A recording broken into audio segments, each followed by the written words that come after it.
I started going on dates last August. It is also August. So I've been consistently dating for a year now. And I don't have a boyfriend. But let me tell you what I do have. I have a financial advisor. I have a physical therapist. I have a CEO to get investment and business advice from. I have a plastic surgery doctor. I have a man who fixed my car for me.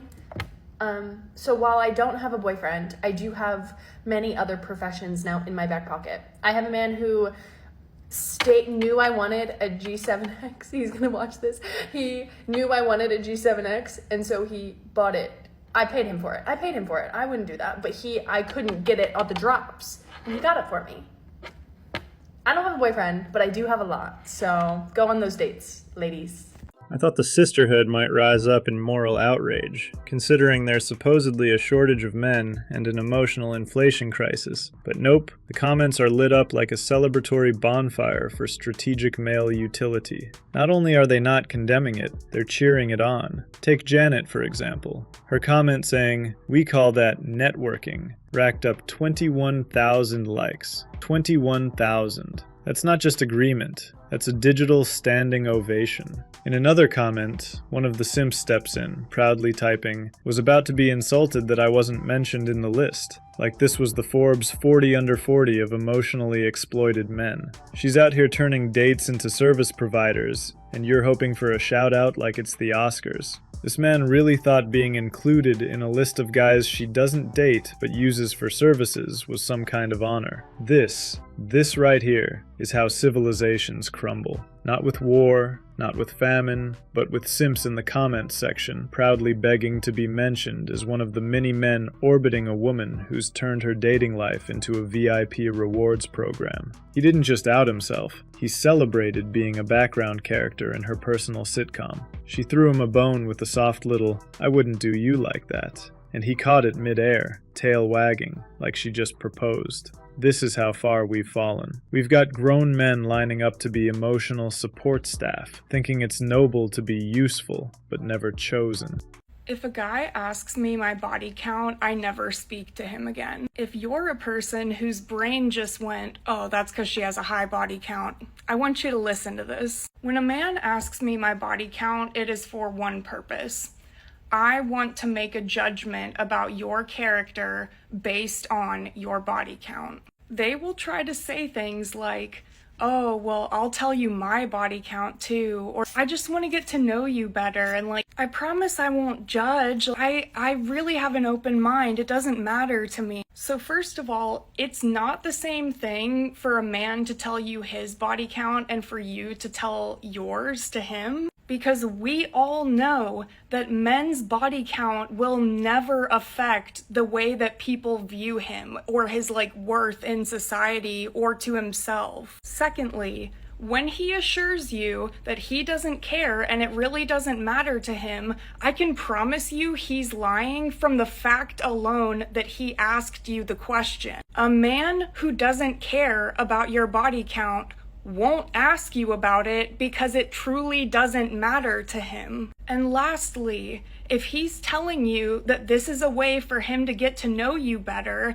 that's because he thinks that your body count says something about you as a person. Imagine walking onto a car lot and the dealer is trying to sell you this old model like it's fresh off the assembly line. She's standing there with a straight face, trying to charge you full price, like a new car price. Meanwhile, the odometer is doing backflips, the leather seats are worn out from previous passengers, and every time you start the engine it makes a weird coughing noise that sounds suspiciously like unresolved emotional trauma. And when you ask about the mileage, she's offended, like genuinely shocked that you'd even dare ask. Starts preaching about how mileage doesn't define a car's worth, and if you really respected her, you wouldn't even look at the odometer. Meanwhile, this thing has got 236,000 miles, a history of fender benders, and an engine that's been running on spite and iced coffee since the Obama administration. Too many dudes are out here financing what looks like a luxury ride, only to find out it's been passed around like a party favor and needs constant emotional repairs just to function. So guys, save yourself the stress and make sure your dating prospect isn't just pretty on the lot, but actually built to last.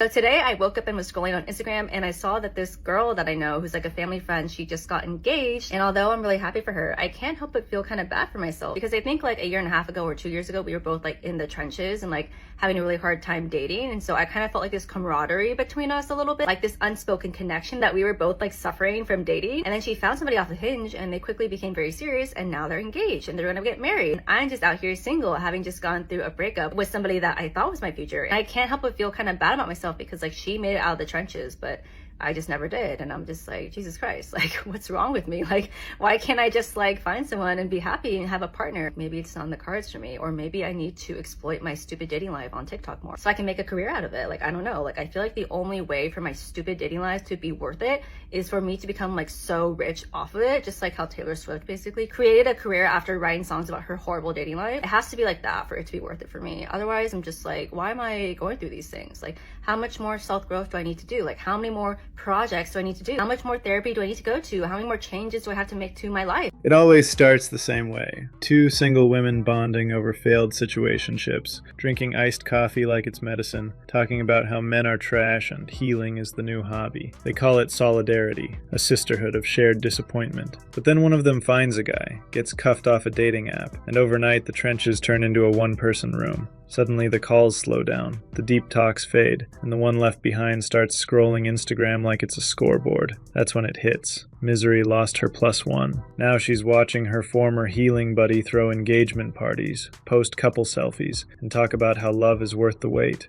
Meanwhile, she's sitting alone with her therapist, wondering when the self-growth Olympics actually end. That's the quiet truth about modern dating. Nobody wants love anymore. They just want to not be the last one without it. She thought they were on the same journey, but turns out her friend just took the exit ramp labeled validation, and now the woman left behind is realizing the sisterhood wasn't built on joy. It was built on shared pain. Dating over 50, I have a question. What does it mean when? What does it mean when somebody you meet tells you they don't have social media? I don't have TikTok? I've never been on TikTok. Or, the other ones? No, I don't have those accounts either. What does it mean?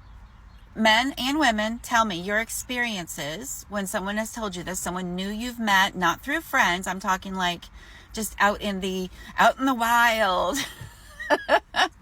When you meet somebody out in the wild and they tell you they don't have any social media and they've never TikToked. What do you think of that? Are they just fibbing? Are they feeding me a line? Or are they protecting their real life and wife?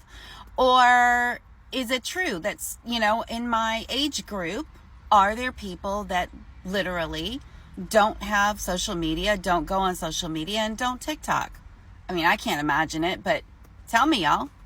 No TikTok, no Instagram, no Facebook. In her mind, that's not a preference, it's evidence. She's convinced he's either married, a Russian spy, or hiding in plain sight from his 17 children. This is what happens when she discovers social media late in life and suddenly thinks it's the universal fingerprint of trust. In her mind, if you're not online broadcasting your breakfast, your gym routine, and your dog's Halloween costume, you must be a walking red flag. Meanwhile, this dude's just living free. No algorithms tracking him, no fake friends liking his selfies out of pity, no thirst traps, no stories, no chaos, and not asking the internet for validation every 6 minutes. Is under? Doesn't matter whose name it is under. All that matters is that we're divorced and this house which I've paid for isn't for you. Well, you haven't paid for it if it's not under your name, no? Well, no, it doesn't matter whose name it is for. Well, it does, because we were together. Okay, well, I bought this house as a gift for my mum. Well, why are we living in it then? Because it doesn't matter. Well, it does, because if we Well, divorced... no, yeah, we're not living in it anymore, are we? Well, I am. So how long are you going to keep that a surprise for then? It doesn't matter. You didn't pay a single penny for the house. I contributed my fair share to this place. How did you? Cooking, cleaning, one less thing for you to do. Oh, well, congratulations. That was the You can cook and agreement. clean somewhere else. Look, you divorced me, okay, yeah? You have no right to this house. I knew that this was going to come because since we first got married or whatever, that's all you're interested in. You're only interested in the financial side of stuff. And then when shit hits the fan, things start to go a bit low, you call for a divorce. Cool, I'll let you have that divorce. No. But when I bought this house, I put this house in my mum's name. I bought this house as a gift for my mum. So you had no right to lie to me about it. I didn't lie to you. Didn't lie to you at all. While most guys are out here love-struck, signing mortgages with hearts in their eyes, my man tucked the deed under mama's name like a seasoned general preparing for war before the peace treaty gets signed. This wasn't an accident. This was chess, 3 moves ahead. My guy had the house titled to mom from day one, like he knew the storm was coming. While she was busy planning her escape route with half the assets, he was filing deeds under family trust, like a mafia accountant. She pulled up to claim a kingdom and walked away with nothing but air and resentment. Fellas, take notes. If you're building something real, something valuable, make sure your house isn't just clean. Make sure it's legally bulletproof.